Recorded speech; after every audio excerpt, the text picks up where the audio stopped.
I sensed it the moment I crossed the threshold. Something in the air was wrong. Not a familiar scent, not perfume or food or cleaner.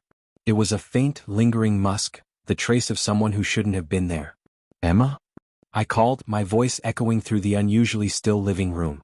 She appeared at the top of the stairs with a smile that came too fast, stretched too wide. "You're home early?" she said, like she wasn't sure if it was a good thing. I set my luggage down, pulse tightening. "Flight got rescheduled. Everything okay?" "Of course. Nothing changed while you were gone." The words tumbled out too quickly, tripping over each other. Nothing changed. The lie curled cold inside me. For the first hour, I acted like I believed her. I hugged her. Asked about work. Listened to her talk, stories that sounded practiced, stiff. Beneath her voice, tension trembled like someone trying to walk on broken glass without making a sound. She clung to my hand longer than usual. Laughed too hard at things barely funny. Dodged my eyes every time the conversation crept beyond surface level. Then the small things began whispering. Plates stacked wrong. A jacket I didn't recognize by the door. A low, rhythmic hum somewhere in the house, faint but persistent. I tried to ignore it. God, I tried. 3 weeks away. Maybe my mind was playing tricks. Maybe I missed her too much. Maybe I wanted to believe her so badly that I was inventing ghosts. But the humming kept returning, a soft vibration like a machine hidden behind concrete. The next morning she left for a dentist appointment. At least that's what she said. The moment the latch clicked behind her, I followed the sound. It brought me to the basement. I hadn't been down there in months. Renovations had left it cold, unfinished. But stepping onto the concrete, a wave of dread and certainty washed over me. The hum rose and fell like something sputtering to life. I swept my flashlight across the walls until I saw it. A thin vertical seam where the concrete didn't match. Nearly invisible, except the dust around it had been disturbed. My stomach sank. A hidden door. When my fingers found a small metal latch disguised near the floor, my heart hammered a warning. "Leave it. Walk away. Don't open this. Nothing good is on the other side."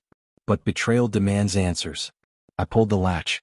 The door groaned open and everything I thought I knew ended. Inside was a cramped room, 5 feet wide, maybe 7 long, lit by a single dangling bulb. I stepped in like I was entering the aftermath of a crime. Clothes that weren't mine. A half-eaten sandwich. Men's boots.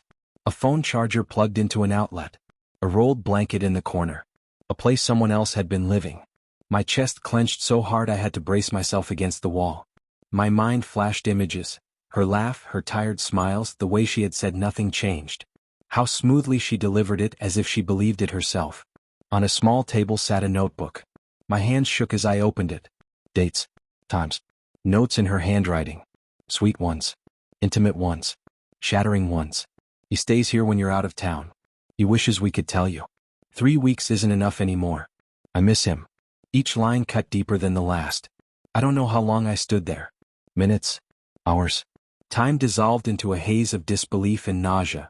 When I finally climbed back upstairs, I felt hollow, like someone had carved out everything inside me.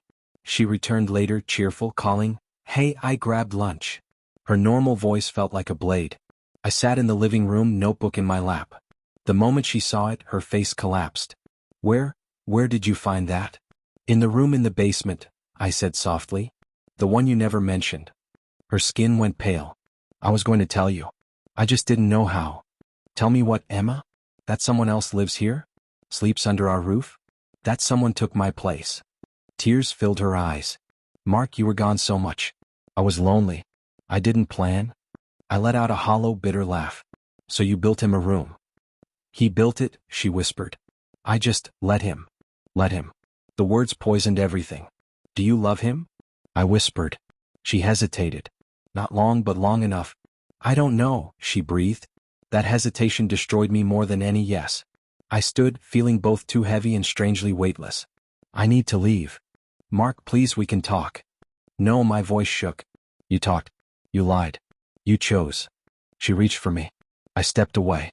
Her tears fell, but there was nothing left inside me, not anger, not grief. Just exhaustion. The kind that comes when a heart finally stops fighting. I walked out without my suitcase, without a plan, not even sure where I'd sleep that night. But the air outside felt clear for the first time in weeks. Real. What? At the sidewalk, I looked back once. At the house I thought was home, at the life I thought was solid, at the woman I thought I understood. Then I turned away. Because sometimes the deepest betrayal isn't what someone does. It's the part of you that still wants to believe they didn't do it at all.